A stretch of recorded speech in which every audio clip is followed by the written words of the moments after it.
બંધારણ તોડનારને ઠાકોર સમાજે નાદ બહાર કર્યા. ગાયબ ગબ્બર ઠાકોર, અર્જુન ઠાકોર નાદ બહાર. ગબ્બર ઠાકોર અને અર્જુન ઠાકોરે લગ્ન પ્રસંગમાં ઠાકોર સમાજનું બંધારણ તોડ્યું હોવાનો આરોપ લગાવ્યો.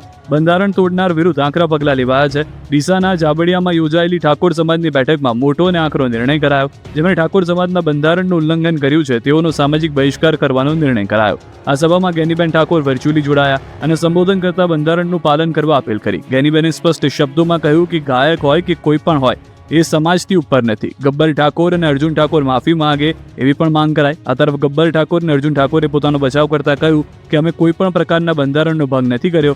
આ તરફ નિયમોનો ભંગ કરનાર જાબડિયા ગામના આગેવાનોએ સમાજની બેઠકમાં પાઘડી ઉતારી સમાજની માફી માંગી અને કહ્યું કે સમાજે જે નિર્ણય લેશે તેને સ્વીકારીશ. આજે સમાજનું બંધારણ તોડ્યું છે એના બદલ અમે આખી સમાજને બે હાથ જોડીને અમે ગૌમતી માફી માંગીએ.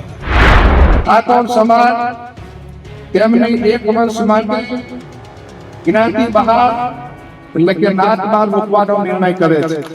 આ વ્યક્તિઓને સામાજિક, આર્થિક કે ધંધાકીય કોઈ પણ જાતનો સમાજે સાથ સહકાર આપવો નહીં અને સહકાર આપનાર વ્યક્તિ સમાજનો દોષિત ગણાશે.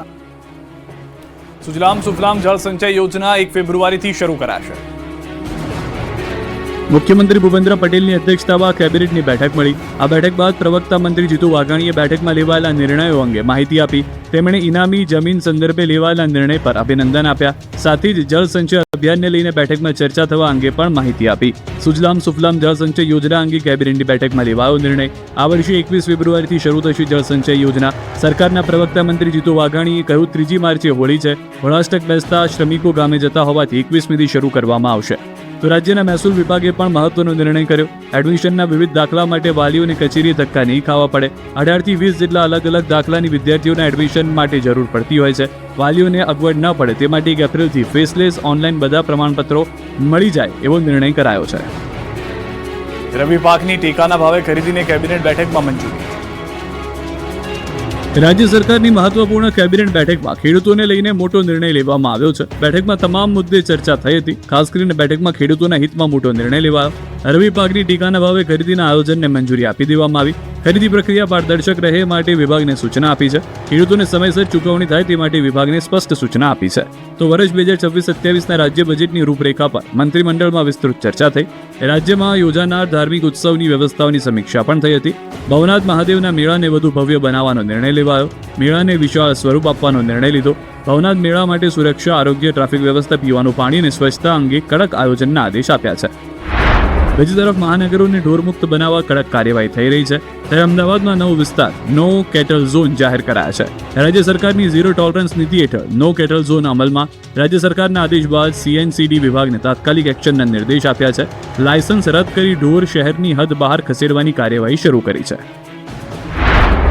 સરકારી નોકરી મેળવવા માંગતા યુવાનો માટે બમ્પર ભરતીની જાહેરાત. ક્લાસ 3 માટે 5370 જગ્યા પર ભરતીની જાહેરાત. GPSC બાદ ગુજરાત ગૌણ સેવા પસંદગી મંડળે પણ સરકારી નોકરીની બમ્પર જાહેરાત કરી છે. ક્લાસ 3 બનવા માંગતા યુવાનો માટે ભરતીની જાહેરાત કરવામાં આવી છે. GSSSB દ્વારા રાજ્ય સરકારના વિવિધ વિભાગોમાં વર્ગ 3 માટે સંયુક્ત સ્પર્ધાત્મક પરીક્ષાની જાહેરાત કરવામાં આવી. આ ભરતી પ્રક્રિયા અંતર્ગત કુલ 5370થી વધુ જગ્યાઓ ભરવામાં આવશે. 5 ફેબ્રુઆરીથી ઓનલાઈન અરજી કરી શકાશે. ગ્રુપ A હેઠળ કુલ 2365 જગ્યાઓ ઉપલબ્ધ છે. જેમાં senior clerk, head clerk, office superintendent સહિતના પદોનો સમાવેશ થાય છે. જ્યારે ગ્રુપ B માટે 3005 જગ્યાઓ માટે ભરતી કરવામાં આવશે. જેમાં જુનિયર ક્લાર્કના પદોનો સમાવેશ થાય છે. આ ભરતી માટે ઉમેદવારોએ ઓજસ પોર્ટલ મારફતે ઓનલાઈન અરજી કરવાની રહેશે.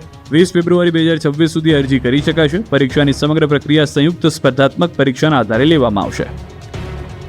રાજકોટમાં વેપારીના ઘરમાંથી અધધ 140 કિલો ચાંદીની ચોરી.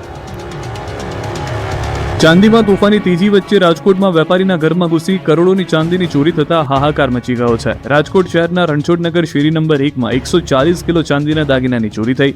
તસ્કરો રાત્રિના સમયે અતુલભાઈ પટેલ નામના વેપારીના ઘરમાં ઘૂસીને ચાંદીના દાગીનાની ચોરી કરી ગયા. હાલ ચાંદીનો 2,80,000 ભાવ છે. એટલે કરોડો રૂપિયાની ચાંદી ચોરી જતા દહેશત ફેલાઈ. અતુલભાઈ પટેલ નામના વેપારીએ આ અંગે ધારાસભ્ય ઉદય કાનગડને જાણ કરી. ઘટનાની ત્વરિત પોલીસને જાણ કરવામાં આવી. આ ચાંદીની વસમોટી રકમની ચોરીમાં DCP crime, B division police, crime બ્રાન્ચની ટીમ તપાસમાં જોડાઈ. આ બાદ વાયુવેગે પ્રસરતા ચાંદી બજારમાં ફફડાટ ફેલાયો. પોલીસે વિવિધ ટીમો બનાવીને સઘન તપાસ હાથ ધરી. આ સાથે સીસીટીવી કેમેરાની મદદથી પણ તપાસ થઈ. પ્રાથમિક વિગતો મુજબ તસ્કરો રાત્રે 2 થી 2:30 વાગ્યાની આસપાસ 4-વ્હીલર લઈને આવ્યા. વેપારીના પરિચિત બિપિનભાઈનું ઘર ટાર્ગેટ હતું. હાલ ચોરને પકડવા માટે તમામ દિશામાં સંયુક્ત તપાસનો ધમધમાટ કર્યો છે. બુધવારે ફરી સોના ચાંદીના ભાવમાં જોવા મળી ઉકળતી તેજી. સતત 4 દિવસના ઘટાડા પછી સોના અને ચાંદીના ભાવમાં તીવ્ર ઉછાળો આવ્યો અને આ વલણ બુધવારે ત્રીજા ટ્રેડિંગ દિવસે પણ ચાલુ રહ્યું. MCXના ઉદ્ઘાટન સમયે સોના અને ચાંદીના ભાવમાં તેજી જોવા મળી. મલ્ટી કોમોડિટી એક્સચેન્જ પર ફ્યુચર્સ ટ્રેડિંગ શરૂ થતાં બંને કિંમતી ધાતુઓ વધુ મોંઘી થઈ. 1 કિલો ચાંદીનો ભાવ તેના પાછલા બંધ ભાવ કરતાં 15,000થી વધુ વધ્યો, જ્યારે 24 કેરેટ સોનાનો 10 ગ્રામ ભાવ પણ અચાનક 5,000થી વધુ મોંઘો થઈ ગયો. 2 ફેબ્રુઆરી સુધીમાં ફક્ત 4 દિવસમાં લગભગ 2 લાખ ચાંદીનો ભાવ ઘટી ગયો, પરંતુ તે બાદ ચાંદીમાં મજબૂત રિકવરી જોવા મળી. બુધવારે વધીને પ્રતિ કિલોના ભાવ 2,84,094 થયો. સોનાના ભાવની વાત કરીએ તો ચાંદીની જેમ સોનામાં પણ શ્રેણીબદ્ધ ઘટાડા બાદ હવે ઝડપથી વધારો થઈ રહ્યો છે. 24 કેરેટ સોનાના 10 ગ્રામનો ભાવ 1,60,755 થઈ ગયો. અમદાવાદમાં પાર્કિંગ બાબતે મારામારી કરનારને પોલીસે ભણાવ્યો પાઠ. અમદાવાદમાં પાર્કિંગ બાબતે મારામારી કરનારાઓને પોલીસે પકડી પાઠ ભણાવ્યો. શહેરના પ્રહલાદનગરના કોમ્પ્લેક્સમાં પાર્કિંગ કરવા બાબતે યુવકને 4 શખ્સોએ માર માર્યો. કચરાપેટી સહિતની વસ્તુઓની યુવાનને મારવામાં આવ્યો. લુખ્ખાઓએ પકડી યુવાનની ધોલાઈ કરી નાખી. આ વિડીયો વાયરલ થતા આનંદનગર પોલીસ હરકતમાં આવી. ગણતરીની કલાકોમાં 4 આરોપીને પકડી લેવામાં આવ્યા. તોફાની તત્વોના તેવર ઉતારી દેવામાં આવ્યા. આરોપી સાહિલ દેસાઈ, તેજસ દેસાઈ, રવિ દેસાઈ અને પ્રિન્સ ગૌતમ નામના આરોપીની ધરપકડ કરી કાયદાનો પાઠ ભણાવ્યો હતો. નવસારીમાં ચોરને પકડવા પોલીસે શરૂ કર્યું ઓપરેશન. ચોરને પકડવા નદીમાં કૂદી પોલીસ. પોલીસ કોઈ મૃતદેહ કે અન્ય વસ્તુઓ નથી શોધી રહી. આ તો એક ચોરને પકડવા માટે પોલીસે ધમપછાડા કર્યા છે. ચોરને પકડવા માટે પોલીસે નદીમાં પણ કૂદી. ગણદેવી તાલુકાના દેસરા ગામના મંદિરમાં ચોરો ત્રાટક્યા, જેને લઈને ભક્તોમાં રોષ ફાટી નીકળ્યો. ચોરોને ચોરી કરતા સ્થાનિકો જોઈ જતા ચોરો ઊભી પૂંછડીયા ભાગ્યા. સ્થાનિકો પકડવા જતા તસ્કરો નદી પાસે આવેલી અંબિકા નદીમાં કૂદી ગયા, જેથી લોકોએ પોલીસ અને સ્થાનિક તરવૈયાઓને જાણ કરી. પોલીસે તુરંત પહોંચી તરવૈયા સાથે ચોરને પકડવા માટે નદીમાં કૂદી. બિલીમોરા પોલીસ સ્ટેશનમાં પીઆઈ તેમજ જવાનોએ સ્થાનિક તરવૈયા સાથે નદીમાં કૂદી ચોરને પકડ્યા. આરોપીને પકડવા પોલીસ દ્વારા કરાયેલા દિલધડક ઓપરેશનના ડ્રોન વિડીયો સામે આવ્યા, જેમાં પોલીસે ચોરને પકડવા માટે ધમપછાડા કર્યા હતા. સુરતના ખજોદ ડમ્પિંગ સાઇટ પર 3 દિવસથી આગ બેકાબુ. સુરતના ખજોદ ડિસ્પોઝલ સાઇટમાંથી કચરો બારોબાર લઈ જઈ અન્ય વિસ્તારમાં ઠાલવવાનો વિવાદ છેલ્લા 1 મહિનાથી ગરમાયો છે. ત્યારે અચાનક સાઇટ પર કચરાના ઢગલામાં રહસ્યમય રીતે આગ ફાટી નીકળી. આગનો ધુમાડો 5 કિલોમીટર સુધી દેખાતા લોકો પણ અવાક થઈ ગયા. ફાયર બ્રિગેડ દ્વારા છેલ્લા 25 કલાકથી આગ પર કાબુ મેળવવા પ્રયાસ કરવામાં આવી રહ્યા છે. જોતજોતામાં આગ કચરામાં દૂર સુધી ફેલાઈ ગઈ. અત્યાર સુધીમાં 8 લાખ લીટર કે વધુ પાણીનો મારો ચલાવવામાં આવી ચૂક્યો છે, પણ આગમાં કાબુ મેળવવામાં સફળતા નથી મળી. વિપક્ષે કચરો સળગાવી દેવાનો ગંભીર આરોપ મૂકી ગંભીર કાર્યવાહી કરવાની માંગ કરી છે. ખેડબ્રહ્માના લક્ષ્મીપુરામાં બંધ મકાનમાં આગથી નાસભાગ, ઘર વખરી બળીને ખાખ. ખેડબ્રહ્મા તાલુકાના લક્ષ્મીપુરા ગામમાં એક બંધ મકાનમાં આગ લાગી. દરજી કાંતિભાઈ મણીલાલના મકાનમાં શોર્ટ સર્કિટના કારણે આગ લાગી. જોતજોતામાં આગે વિકરાળ સ્વરૂપ ધારણ કર્યું. આગને કારણે મકાનમાં રાખેલો તમામ ઘર વખરીનો સામાન બળીને ખાખ થઈ ગયો. ઘટનાની જાણ થતાં જ ખેડબ્રહ્મા ફાયર વિભાગની ટીમ તાત્કાલિક સ્થળ પર પહોંચી ગઈ હતી અને આગ પર કાબુ મેળવ્યો હતો. આસપાસના મકાનો નુકસાન ન થાય તે માટે ટીમે 20 લીટર ફોર્મ કેમિકલનો છંટકાવ કર્યો, જેનાથી આસપાસના વિસ્તારમાં ઠંડક પ્રસરી ગઈ. ઉલ્લેખનીય છે કે જે મકાનમાં આગ લાગી હતી તે બંધ હતું અને તેના પરિવારજનો હાલ મુંબઈ ખાતે વસવાટ કરે છે. વાપીની અનસુયા સર્જિકલ નામની કંપનીમાં આગનો મામલો. આગમાં દાઝી ગયેલા એક યુવકનું સારવાર દરમિયાન મોત. આગમાં 2 વ્યક્તિઓ દાઝી જતા સારવાર માટે હોસ્પિટલ ખસેડાયા. સારવાર દરમિયાન સનીકુમાર હરિરામ યાદવનું મોત. આગમાં દાઝી ગયેલા આશિષ કુમાર હજુ સારવાર હેઠળ. મોરબીમાં ગેરકાયદે બાંધકામ પર ફરી વળ્યું બુલડોઝર. મોરબી મનપા દ્વારા 1 વીક 1 રોડ ડ્રાઈવ અંતર્ગત દબાણ હટાવવાની કાર્યવાહી કરવામાં આવી. મોરબી શહેરમાં ગેરકાયદે બાંધકામ તોડી પાડવામાં આવ્યું. વાવડી ચોકડીથી રાજપથ ચોકડી સુધી દબાણો ખડકી દેવાયા હતા.